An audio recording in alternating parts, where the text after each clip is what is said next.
Welcome to Suman TV. నేను మీ Suman TV. నాకు చాలా మంది ఎగ్జామ్స్కి వెళ్ళేటప్పుడు తీసుకోవాల్సినటువంటి జాగ్రత్తలు ఏంటి? అరే ఎగ్జామ్స్కి వెళ్ళేటప్పుడు ఎలాంటి జాగ్రత్తలు తీసుకోవాలో మాకు తెలీదా, దాని మీద కూడా వీడియోనా అనుకునేటువంటి వాళ్ళు ఉంటారు. దాని మీద కూడా వీడియో ఉంటుంది.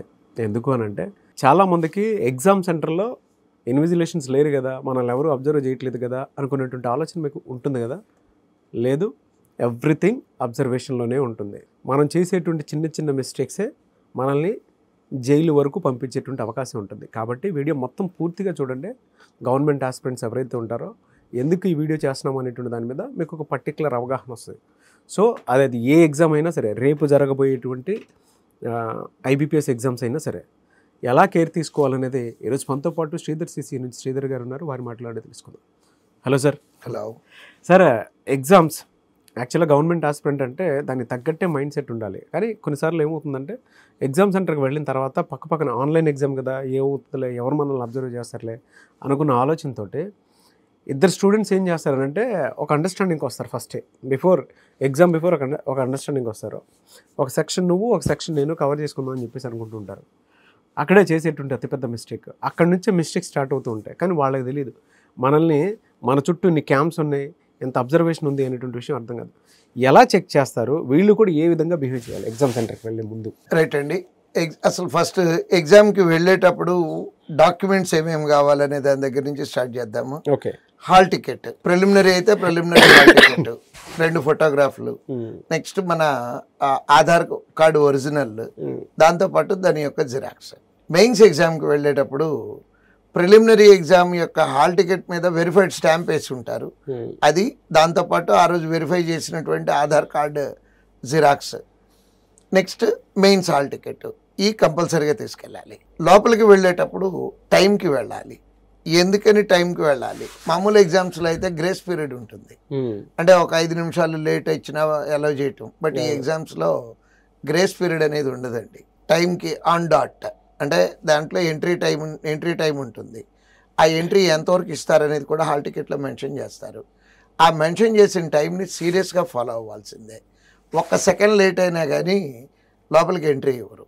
నెక్స్ట్, ఈ పిల్లలకి, డిగ్రీ చదివినటువంటి పిల్లలకి యూజువల్గా ఉండేటటువంటి అలవాటు ఏంటంటే కాపీ కొట్టడం. ఇన్విజిలేటర్ లేడు కదా, కాపీ కొడదాం అనుకుంటారు. కానీ ఈ కాంపిటేటివ్ ఎగ్జామ్ల్లో సాఫ్ట్వేర్తోనే కాపీ కొట్టిన వాళ్ళని పట్టుకోవచ్చండి. ఎట్లా అంటే ఇప్పుడు కండక్ట్ చేసే ఆర్గనైజేషను టీసీఎస్ వాళ్ళు కండక్ట్ చేస్తున్నారు. బ్యాంక్ ఎగ్జామ్స్ అన్నీ కూడా, ఎస్ఎస్సి కూడా వాళ్ళే కండక్ట్ చేస్తున్నారు. ఆ సాఫ్ట్వేర్లో నా నాలెడ్జ్ ప్రకారం దాదాపు 15-16 చెక్లు ఉన్నాయండి. ఓకే. 15-16 15-16 స్టేజెస్లో చెక్ చేస్తారండి. ఎలా సార్ అది? ఎట్లా అంటే ఫస్ట్ ఎగ్జామ్ జరిగింది, ఇండియా మొత్తం ఎగ్జామ్ జరిగింది, సేమ్ మార్కులు వచ్చిన వాళ్ళని బయటికి తీస్తారు. కరెక్ట్లు, ఇప్పుడు ఫర్ ఎగ్జాంపుల్ మన ఇద్దరమే ఎగ్జామ్ రాసాము, మన ఇద్దరికే సేమ్ మార్క్స్ వచ్చినాయి అనుకోండి. సేమ్ మార్కులు వస్తే మీ కరెక్ట్లు ఏంటి, నా కరెక్ట్లు ఏంటి, మీ తప్పులేంటి, నా తప్పులేంటి, ఎగ్జాక్ట్గా మ్యాచ్ అయినాయి అనుకోండి. మ్యాచ్ అవ్వకపోతే వదిలేస్తారు. మ్యాచ్ అయినాయి అనుకోండి, ఏ ఊళ్ళో ఎగ్జామ్ రాశారనేది చూస్తారు. వేరు ఊళ్ళలో రాశాము, వదిలేస్తారు. సేమ్ ఊళ్ళోనే రాశాము, ఏ ల్యాబ్లో రాశారు, వేరు ల్యాబ్లో రాశారు, నో ఇష్యూ. సేమ్ ల్యాబ్లోనే రాశారు, సీటింగ్ చెక్ చేస్తారు. వీటితో పాటు మీరు పెట్టిన దాన్ని తర్వాతే ప్రతి క్వశ్చన్కి ఆన్సర్ నేను పెట్టాను అనుకోండి, అంటే నేను మీ దాంట్లో కాపీ కొట్టినట్టు ప్రూవ్ అవుతుంది. సీసీ కెమెరా ఫుటేజ్ తీస్తారు. దీన్ని ఐబీపీఎస్ వాళ్ళు ఈరోజు వరకు సీరియస్గా తీసుకొని కేసు పెట్టి ఇంప్లిమెంట్ చేయలేదు కానండి, ఆ ఎగ్జామ్ వరకు బార్ చేస్తున్నారు ఇట్లా పట్టుకున్నటువంటి ఏమన్నా ఉంటాయి. ఓకే. బట్ నోటిఫికేషన్లో ఇచ్చిన రూల్ కనుక ఫాలో అయితే 7 years బార్ చేయడంతో పాటు ఎగ్జామినేషన్ నుంచి క్రిమినల్ ప్రొసీజర్ కూడా స్టార్ట్ చేయొచ్చండి, మాల్ ప్రాక్టీస్ కింద. ఈ ఇంటర్వ్యూ జరుగుతానికి ఎగ్జాక్ట్గా 1/2 hour ముందు ఓ స్టూడెంట్ వచ్చాడు. ఐబీపీఎస్ నుంచి షోకాజ్ నోటీస్ వచ్చింది సార్ నాకు అనుకుంటా. షోకాజ్ నోటీస్ అంతా చదివితే క్లియర్గా ఇప్పుడు మనం మాట్లాడుకున్నాయి, అంటే ఏ క్లాస్ కింద అతన్ని బుక్ చేశారు అనేది ఆ షోకాజ్ నోటీస్లో క్లియర్గా మెన్షన్ చేశారండి. Mall practice. నేను అడిగాను కూర్చోబెట్టి, ఏం జరిగింది, నాకు అబద్ధం చెప్పకుండా నిజం చెప్పు అని చెప్పి అడిగితే, సార్ నేను కాపీ కొట్టలేదండి, నా పక్కనోడు నిమిషానికి నా దురదృష్టం కొద్దీ మేము చదువుకున్న బ్యాచ్, ఏ బ్యాచ్లో అయితే చదువుకున్నానో నాకు దగ్గరలో కూర్చున్నటువంటి స్టూడెంటే నా పక్కన వచ్చాడు. మొదటి నుంచి నన్ను అది చెప్పు ఇది చెప్పు ఇది చెప్పు అది చెప్పు అంటే నేను ఇట్లా నన్ను అడగమాకు నేను చెప్పను అని చెప్పు అంటూ నేను ఒక్క బిట్ కూడా ఇంటెన్షనల్గా చూపించలేదు. బట్ అతను పక్కన కూర్చొని నా దాంట్లో కాపీ కొట్టి రాశాడండి. ఇద్దరికీ షోకాజ్ నోటీస్ వచ్చింది. దీనికి ఏ రకంగా ఆన్సర్ చేయాలి అనుకుంటూ ఈ ఇంటర్వ్యూకి జస్ట్ 10 నిమిషాల ముందు వచ్చి వెళ్ళాడండి. అంటే మనం కాపీ కొట్టం కాదు, మన దాంట్లో ఎవడు కాపీ కొట్టకుండా కూడా చూసుకోవాల్సిన బాధ్యత మనకుంది. అతను అదే అడిగాడు. నేను క్లాస్లో రెగ్యులర్గా ఎగ్జామ్కి పంపించేటప్పుడు చెప్పి పంపిస్తాను ఇలా చూసుకోవాలి అని.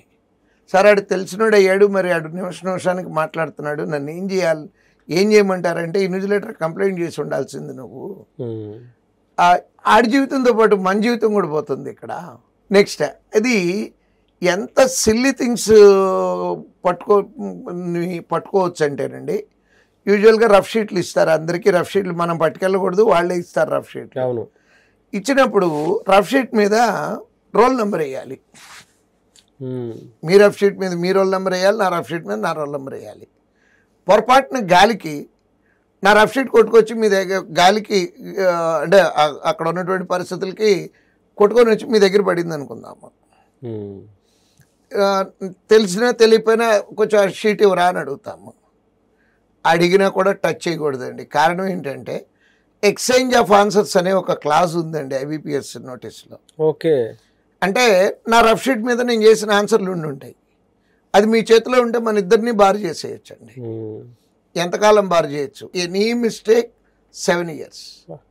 దట్టు IBPS వాళ్ళు రీసెంట్గా, ఇంతకుముందు నుంచి రూల్స్ అన్నీ ఉన్నాయండి, బట్ పని కట్టుకొని మాల్ ప్రాక్టీస్లు ఇట్లాంటివన్నిటినీ సీరియస్గా తీసుకుంటాము అని ఒక 15 days బ్యాక్ నోటీస్ కూడా ఇచ్చారండి పిల్లలందరికీ.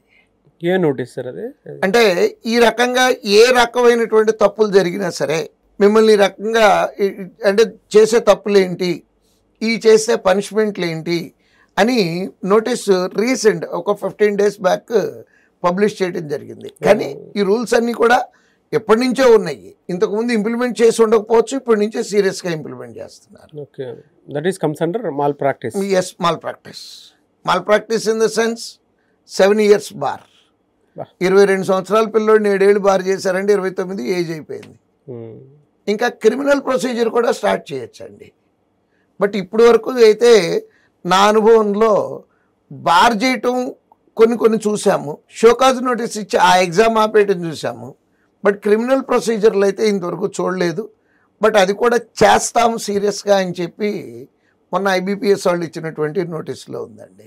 అందుకని నేను విద్యార్థులకు ఇచ్చే సలహా ఏంటంటే, మనం కాపీ కొట్టం కాదు, మన దాంట్లో వేరే వాడు కాపీ కొట్టకుండా కూడా చూసుకోవాల్సినటువంటి బాధ్యత మనకు. మీరు ఇలా మాట్లాడుతుంటే భయంగా అనిపించింది ఒకటే సరే. అంటే స్టూడెంట్ ఏజ్లో ఉన్నప్పుడు మనకేం అర్థం కాదు, కానీ చేసే మిస్టేక్ ఆ సరౌండింగ్లో, అంటే ఆ సర్కమ్స్టాన్సెస్లో ఎగ్జామ్కి ముందు ఇద్దరు ఒక మాట అనుకొని ఎగ్జామ్స్ రాసేటప్పుడు ఎవరో మనల్ని అబ్జర్వ్ చేయట్లేదు అనుకునేటువంటి వాళ్ళు ఎక్కువ మంది ఉంటారు. కానీ మీరు చెప్పిన తర్వాత అర్థమైంది ఇన్విజిలేటర్ అవసరం లేదండి, పట్టుకోవడానికి టెక్నాలజీ ఉంది వాళ్ళ. Yes, true sir. నేవే sir, thank you sir, thank you so much. ఎందుకంటే ఎగ్జామ్స్కి బిఫోరే ఈ వీడియోని మీరు మాకు ఇస్తున్నందుకు we are very happy. Thank you so much Sridhar sir. So ఎవరు ఎక్కడి నుంచైనా అప్రోచ్ అవ్వచ్చా మిమ్మల్ని? అప్రోచ్ అవ్వాలంటే డెఫినెట్గా మాకు ఫీడ్బ్యాక్ సిస్టమ్ అనేది ఒకటి ఉంటుందండి. ఏ బ్రాంచ్లో స్టూడెంట్ అయినా వాళ్ళకి కష్టం కలిగితే ఫీడ్బ్యాక్ అని వాళ్ళ అకౌంట్లోనే ఉంటుంది. అది కనుక పెడితే దాన్ని నేనే చదువుతాను. అవసరాన్ని బట్టి ఫోన్ చేసి కూడా పిల్లోడికి కష్టం బాగా ఎక్కువ ఉంది అంటే నా అంతటి నేను ఫోన్ చేసి కూడా మాట్లాడతాను. Great sir. ఆ ఫీడ్బ్యాక్లన్నిటికీ ఆన్సర్ కూడా నేనే పెడతానండి. ఒక్కొక్క టీచర్గా కాకుండా ఫాదర్హుడ్ నేచర్ తోటి స్టూడెంట్స్ని గైడ్ చేస్తాం. డెఫినెట్గా అండి. మేము మా పిల్లలతో నిజం చెప్తున్నాం, ఎవరు నమ్మరు, మేము మా పిల్లలతో గడిపే టైం కన్నా ఈ పిల్లలతో గడిపే టైం ఎక్కువ అండి. True sir. Anyways thank you so much Sridhar sir. Thank you.